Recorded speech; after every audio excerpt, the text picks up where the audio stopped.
ሰላም እንዴት ቆያችሁ? አሁን ይደርሱኝ በርካታ መረጃዎች አሉ፣ እነሱን እነግራችኋለን። በቅድሚያም ዋና ዋናዎቹን እንግራችሁ። መከላከያ ሰራዊት ወደ አንድ ማዕከል እንደሚገባ መረጃዎች ጠቅሰዋል። ሌላኛው መረጃችን የሚሆን ደግሞ በተለያዩ ቦታዎች በተለያዩ ቦታ ተቋማት ዩኒቨርሲቲ ተማሪዎች ተቃውሞ እያደረጉ ይገኛሉ። አንዳንድ መረጃዎች እነግራችኋለን። የመንግስት ሰራተኞች ቆጠራ እንደሚደረግና እንደዚሁም ደግሞ የመውጫ ይሄ እንደ መውጫ ፈተና ያለ የብቃት ማረጋገጫ ፈተና እንደሚሰጣቸው ነው የመንግስት ሰራተኞች ማለት ነው። ስለሱ እናያለን። የቡድን ሀያ ሀገራት ለመጀመሪያ ጊዜ በአፍሪካ የተደረገ እንደሆነ እንደዚሁም ደግሞ በፕሬዚዳንት ዶናልድ ትራምፕ እንዳልተገኙበትም ስለሱ ሰፋ ያለ መረጃ አለን። ሌላኛው መረጃችን የሚሆነው ደግሞ እንግዲህ የኤርትራው የውጭ ጉዳይ ሚኒስትር የኢትዮጵያ አምባሳደሮችን በከፍተኛ ሁኔታ ተችተዋል፣ እናየዋለን። በኢትዮጵያ ሌላ ጦርነት እንዳይነሳ ሂውማን ዎችስ እያስጠነቀቀ ይገኛል። በከፍተኛ ሁኔታም አስጠንቅቋል ነው የተባለው። ሌላ በኬንያ ሁለት ውሳኔዎች ተወስነዋል፣ በወደብ ጉዳይና እንደዚሁም ደግሞ በኢትዮጵያና በኤርትራ ስደተኞች ጉዳይ ከፍተኛ ውሳኔ መወሰናቸውንም ስለሱ ሰፋ ያለ መረጃዎች ይዘናል። ሌላኛው መረጃችን የሚሆነው ደግሞ የአሜሪካ እና እንደዚሁም በአሜሪካ ያሉ አንዳንድ መረጃዎች አሉ። የኒውዮርክ ገዢና እንደዚሁም ደግሞ ዶናልድ ትራምፕ በዋይት ሀውስ ተገናኝተዋል። ስለሱም ሰፋ ያለ መረጃ የምንነግራችሁ ይሆናል። እነዚህና ሌሎች በርካታ ያልተሰሙ መረጃዎችን ይዘናል። እስከ መጨረሻው ድረስ አብራችሁን ቆዩ። የመጀመሪያው መረጃ የሚሆነው መከላከያ ወደ አንድ ማዕከል ለማስገባት እየተጣረ እንደሆነ ሰምተናል። ከሰሞኑ እንግዲህ የመከላከያ ሰራዊት በተለያዩ በአማራና በኦሮሚያ ክልል ከፋኖና ከኦነግ ሸኔ ጋር ከፍተኛ ውጊያ በማድረግ እስከ ታህሳስ 2 በመጨረስ ይህንን ጦርነት ወደ አንድ ማዕከል በመግባትና እንደዚሁም ደግሞ ሌሎች ስልጠናዎችን እንደሚያደርግ ነው የመከላከያ ከፍተኛ አዛዦች እየነገሩ የሚገኙት ለተለያዩ ሚዲያዎች ማለት ነው። ይሄ በአማራና በኦሮሚያ ክልል ያለውን ጦርነት በመጨረስ ቀጥታ ወደ ሌላ ግዳጅ እንደሚሄዱ ነው የተነገረው። ሌላው ግዳጅ የሚሆነው ደግሞ በቀይ ባህር ጉዳይ እንደሚሆንም አንዳንድ መረጃዎች ይገኛሉ። ከዚህ ጋር ተያይዞም በትግራይ ክልል ውጥረት ስላለ ወደዛም ሊሆን ይችላል የሚል መላምት አለ። ነገር ግን ከታህሳስ 2 ጀምሮ በአማራ ክልልና በኦሮሚያ ክልል ያሉ በርካታ የመከላከያ አባላት ወደ አንድ ማዕከል እንደሚገቡ መረጃዎቹ ደርሰውናል። በቀጣይ መረጃ የምንመለከተው ደግሞ የመንግስት ሰራተኞችን ቆጠራ እንደሚደረግ ነው መረጃዎቹ የደረሱን። እንደ መረጃው ከሆነ የመንግስት ሰራተኞች ቆጠራ የሚደረገው የመንግስት ሰራተኛ ምን ያክል የመንግስት ሰራተኛ ቁጥር አለ የሚለውን ለመለየት እንዲያስችልና እንደዚሁም ደግሞ የተለያዩ የብቃት ማረጋገጫ ፈተናዎች እንደሚሰጡ ነው የተነገረው። አንዳንዶቹ ስጋታቸውን እየገለጹ ይገኛሉ። ካሁኑ የብቃት ማረጋገጫው የሚሰጠው ፈተና የመንግስት ሰራተኞችን ለመቀነስ ነው የሚል በርካታ ስጋት እንደፈጠረባቸው ይነገራል። ነገር ግን የሰራተኛና ማህበራዊ ጉዳይ እንዳለው ከሆነ ማለት ነው ይሄ የሚሰጠው ፈተና ብቃታቸውን ለማወቅ እንጂ ማንነትን ለመቀነስ ወይም ለማባረር አይደለም ሲል በምላሹ ጠቅሶ ገልጿል።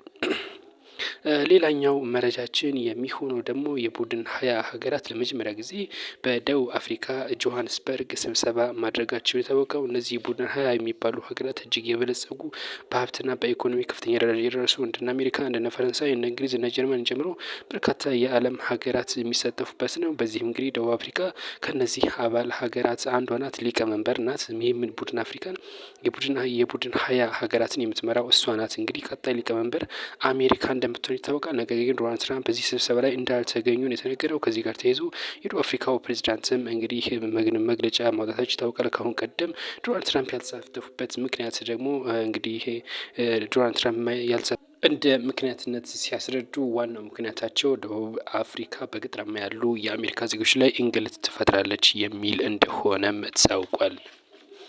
ሌላኛው መረጃችን የሚሆነው ደግሞ የኤርትራ ውጭ ጉዳይ ሚኒስተር ናቸው። የኤርትራ ውጭ ጉዳይ ሚኒስተር የኢትዮጵያ አምባሳደሮችን በከፍተኛ ተኝተዋል።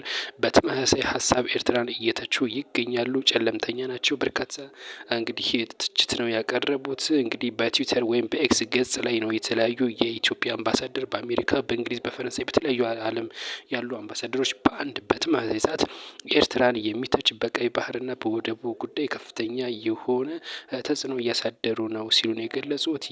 የማነ ገብረ መስቀል የኤርትራ ውጭ ጉዳይ ሚኒስትር እንግዲህ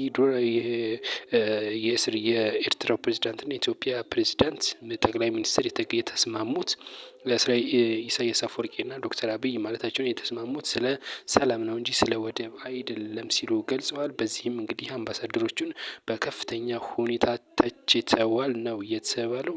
ከሰሞኑ ወደብ ጉዳይ በተመለከተ በተለያዩ እሳቢዎች እንግዲህ በትዊተርና ወይም በኤክስ ገጽ ላይ አስተያየት እየተሰጡ የሚገኙት እነዚህ የኢትዮጵያ አምባሳደሮች በኤርትራ ውጭ ጉዳይ ሚኒስቴር ከፍተኛ ትችት እንደቀረበባቸው መረጃዎቹ ጠቅሷል። ሌላኛው መረጃ የሚሆነው ደግሞ በኢትዮጵያና እንደዚሁም ደግሞ በኢትዮጵያ ውስጥ ያሉ ግጭቶችን እንደሚያሳስበው ሂውማን ዎች አስታውቋል። ዓለም አቀፉ የሰብአዊ መብት ድርጅት የሆነው ሂውማን ዎች በኢትዮጵያ ሌላ ጦርነት ስጋት እንዳለ ነው የገለጸው። 100 ሺዎችን የጨረሰው የትግራይ ጦርነትና የፌዴራል መንግስቱ ጦርነት እንደሚታወሰው በርካታ ውድመት ማድረሱ ይታወሳል። ከዚህ ጋር ተያይዞ ሂውማን ዎችም አሁን ዳግም ጦርነት እንደሚነሳ ከፍተኛ ትኩረት ያስፈልጋል ሲል ነው የገለጸው። በህወሓትና በኤርትራ ጽምዶ እንደዚሁም ደግሞ በቀይ ባህር በኩል ያለው ውጥረት እና በክልሉ በሀገሪቱ በርካታ ቦታዎች ያሉ በክልሎች ያሉ ግጭቶች ወደ አለመግባባት ሄደው ከፍተኛ የደም መፍሰስ እንዳይፈጥሩ ጥንቃቄ ያስፈልጋል ሲል ሂውማን ዎች ከፍተኛ የሆነ ማስጠንቀቂያ ለኢትዮጵያ መንግስት መላኩን ሰምተናል። ሌላው በኬንያ ነው። 2 ውሳኔዎች በኬንያ ተወስኗል። የወደብ ጉዳይና እንደዚሁም ደግሞ በስደተኛ ጉዳይ ነው ኬንያ ውሳኔ የወሰነችው። እንግዲህ በስደተኛ ጉዳይ በርካታ ኢትዮጵያውያን ኤርትራዎች ወደ ኬንያ ይሄዳሉ። እንደ መሸጋገሪያትም ይጠቀሟታል ኬንያን ማለት ነው።